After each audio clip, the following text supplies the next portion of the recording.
ফিলিস্তিনিদের জমি দখল করে গড়ে ওঠা ইহুদি রাষ্ট্র ইসরায়েলকে স্বীকৃতি দেওয়া প্রথম মুসলিম দেশ ছিল তুরস্ক। শুধু তাই নয়, তেল আবিবের অন্যতম মিত্র দেশ হিসেবেও পরিচিত ছিল আঙ্কারা। তবে গেল এক দশকের এরদোয়ানের শাসনামলে বেশ চড়াই উতরাই পার করতে হয়েছে ইসরায়েল ও তুরস্ককে, যা ক্রমেই মোড় নেয় তীব্র তিক্ততার দিকে। এমন পরিস্থিতিতে তুর্কি প্রেসিডেন্ট এক সিদ্ধান্তে ভয়াবহ বিপাকে পড়েছে ইসরায়েল, যার জন্য কড়া মাশুল গুনতে হচ্ছে নেতানিয়াহু প্রশাসনকে। বিস্তারিত থাকছে ডেস্ক রিপোর্টে। গাজায় দখলদার ইসরায়েলি বাহিনীর সামরিক অভিযানকে কেন্দ্র করে উত্তপ্ত হয়ে উঠেছে আঙ্কারা তেল আবিব সম্পর্ক। হার্ট লাইফস্টাইলের সেমিনার আমরা করব বাংলাদেশে 31 মে। জাতীয় ক্রীড়া পরিষদের মিলনায়তন আসার জন্য আহ্বান জানাচ্ছি। অবরুদ্ধ উপত্যকায় নির্বিচার গণহত্যাকে কেন্দ্র করে গাজার স্বাধীনতাকামীদের প্রকাশ্যেই সাহায্যের ঘোষণা দিয়েছেন তুর্কি প্রেসিডেন্ট রিসেপ তাইয়েপ এরদোয়ান। এমনকি এর প্রতিবাদে ইসরায়েলের সঙ্গে সব ধরনের বাণিজ্যিক সম্পর্ক স্থগিত করেছে তুরস্ক, আর তাতেই মহাবিপদে পড়েছে ইহুদিবাদী দেশটি।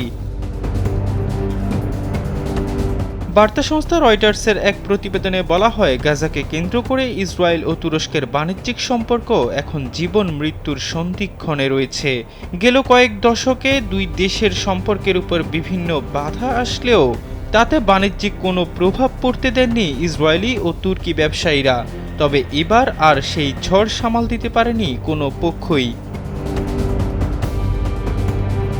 বিগত সময়গুলোতে আন্তর্জাতিক বাজারের অন্যান্য পক্ষের তুলনায় বেশ সস্তায় তুরস্ক থেকে বিভিন্ন পণ্য আমদানি করে আসছিল ইসরায়েল। এসব পণ্যের মধ্যে সিমেন্ট থেকে শুরু করে খাদ্য ও গাড়ি পর্যন্ত ছিল। অর্থনীতিবিদরা মনে করছেন, হঠাৎ করেই তুর্কি সরকারের বাণিজ্য বন্ধের সিদ্ধান্তে ইসরায়েলি অর্থনীতিতে স্বল্প মেয়াদে ঘাটতি দেখা দিতে পারে। তবে এতে বড় ধরনের ক্ষতির মুখে পড়বে না বলে মন্তব্য করছেন অনেক অর্থনীতিবিদ।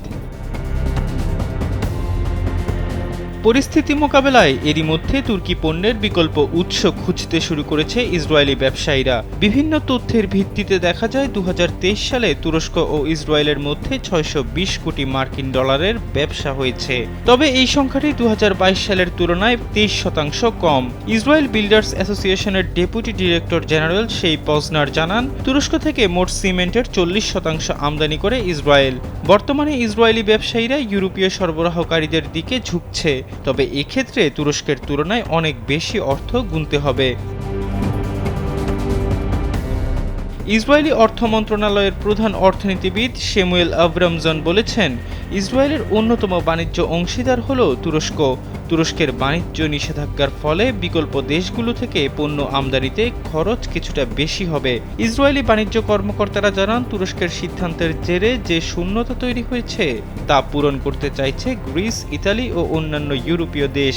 তবে তুরস্কের বাজারে $150 কোটি ইসরায়েলি রপ্তানি পণ্যের বাজার খুঁজে পেতে বেশ বেগ পেতে হবে ইসরায়েলি ব্যবসায়ীদের।